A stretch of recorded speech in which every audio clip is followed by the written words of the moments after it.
Hello everybody and welcome back to the Galactic Armory. Today I've got another update video for you guys on the life-size Master Chief. I've been putting in a lot of work on this thing. Sorry for the lack of updates, but I promise I've been working on him still. And here's how he's looking thus far. He's still pretty rough. There's still a lot of work to be done on this, but in this video I'm going to go over all the steps that I've done so far to smooth it out, to prepare it for painting, and to get it where it is now. So to begin, when finishing 3D prints, the biggest challenge is always smoothing out the 3D print lines to hide the fact that it was 3D printed so that when it's painted, you have a nice, solid looking object. Now there are a lot of different techniques to fill in those 3D printer lines, but for a project of this scale, I wanted to use the fiberglass resin method. Now what we're gonna be using is this Bondo fiberglass resin. Here I have a couple quarts of it, and it comes as a 2-part mixture.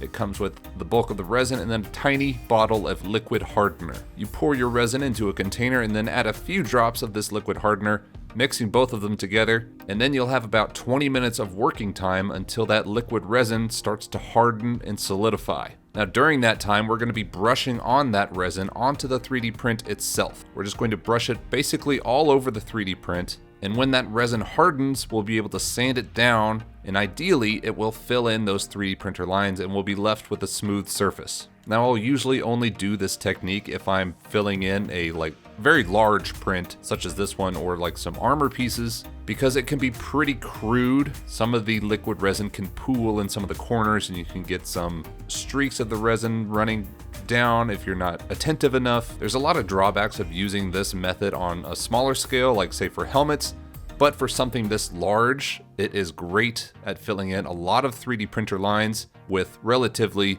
small amount of effort. Now when you're working with this stuff, you absolutely need to wear the proper safety gear. You can see I've got a respirator on, one because this stuff is very, very stinky. I'm working in the shop, but I have the garage door open because I want to vent out as much of these fumes as possible.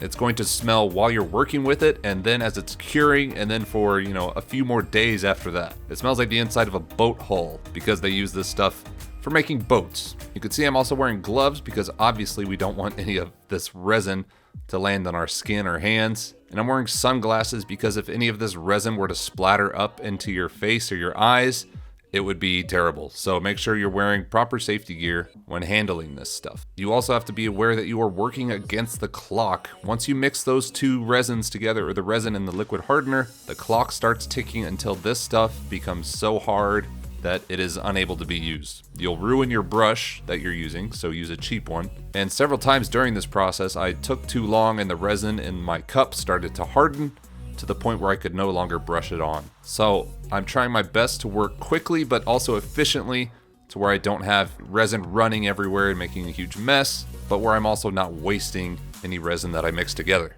I'm going to do 2 total coats of this fiberglass resin on all the parts, waiting a full day in between coats for the resin to fully dry and fully harden. Try your best to keep the resin level so that you don't have a whole bunch of high spots. Like I said, do your best. It will be challenging because you're trying to work quickly, but it's not the end of the world. We'll be sanding all this down anyway in the future. Okay, now that we've applied all the fiberglass resin to all the parts and the resin is fully cured, what I'm gonna do is apply just a basic coat of black spray paint over all the pieces. This is mostly just to help us mark points that we have not sanded yet and help us identify trouble spots. If we take a closer look at the arm here, you can see that the surface is really crude. It just looks terrible. It's got all sorts of different brush strokes in it, different runs of the resin, but that can be expected, and we're gonna be taking care of it in the next step. So I'm just gonna do a light coat of paint over all the pieces. Like I said, it doesn't have to be complete or very thick. It's just going to help us identify spots that still need to be sanded. With the painting done, it's finally time to start sanding.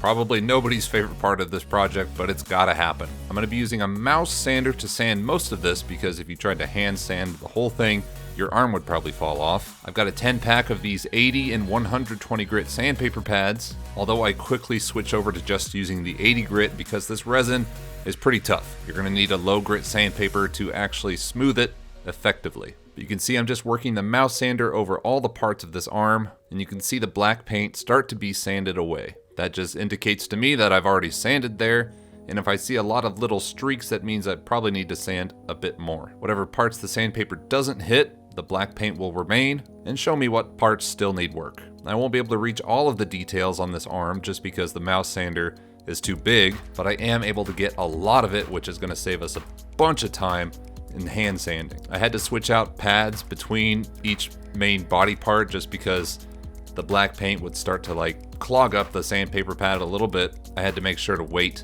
until the black spray paint was fully cured before I started to sand it. And when you're sanding, you don't want to go all the way down to the plastic. Ideally, you want to leave a thin layer of that fiberglass resin because that is what is actually filling in those 3D printer lines. And if you sand all the way down to the plastic again, you've basically undone all of your progress. And you can see again, I'm wearing a respirator and safety glasses because this stuff is going to make a lot of dust, and fiberglass resin dust, you definitely don't want to be breathing that in, and you need to do it in a place where you can clean very easily because this made a huge pile of dust at my feet that I'm gonna have to clean up later. I don't want to say this is my favorite part of the whole process, but I really like the finish on the parts when I'm done sanding it. Just looks like a really cool patina. I don't know, it gives me desert camo Master Chief vibes. And once we're done with this round of sanding, I'll probably hand sand a little bit so I can get into more of those details. And then I'll apply a different color of spray paint over all the pieces again, and just kind of repeat these two processes: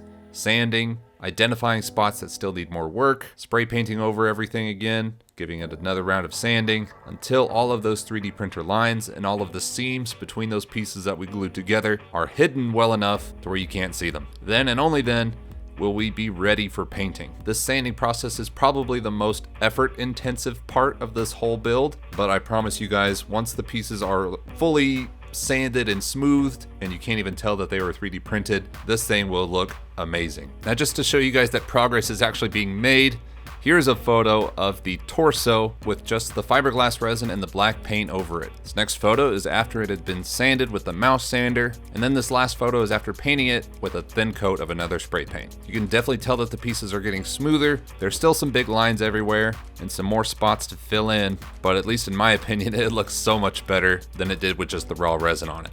So here's a look at how everything looks right now, save for the torso that I painted. But like I said, there's still a lot of work to be done on this thing, but I'm liking the progress so far. I'll be sure and update you guys again, hopefully sooner than the break between last episodes. But until then, thank you for watching, and I hope to see you again soon.